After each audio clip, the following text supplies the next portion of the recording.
एक दिन की बात है, अली स्कूल से वापस आ रहा था। रास्ते में अचानक उसे एक हल्की सी आवाज सुनाई दी, मदद करो मदद करो। अली ने इधर उधर देखा तो एक झाड़ी के नीचे उसे एक जख्मी तोता नजर आया। तोतों के पैरों में कांटे चुभे हुए थे और वो उड़ नहीं पा रहा था। अली ने फौरन अपना रुमाल निकाला, नरमी से तोते को उठाया और घर ले आया। घर पहुंचकर अली ने बहुत एहतियात से तोते के जख्म साफ किए, दवा लगाई और उसे दाना पानी दिया। तोता खामोशी से उसे देखता रहा। अगली सुबह जब अली जागा तो उसने हैरत से सुना कि तोता बोल रहा है, शुक्रिया अली, तुमने मेरी जान बचाई। अब मैं तुम्हारा दोस्त हूं और तुम्हें कुछ खास बातें सिखाऊंगा। अली की आंखें हैरत से खुली की खुली रह गई। तुम बोल सकते हो?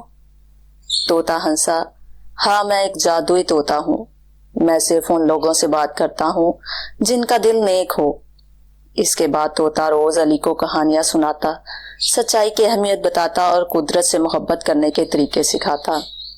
वो कहता, दरख्त हमारे दोस्त हैं, उनकी हिफाजत करो, कभी झूठ ना बोलो, क्योंकि सच्चाई हमेशा जीतती है। और सब जानवरों से मोहब्बत करो जैसे तुमने मुझसे की।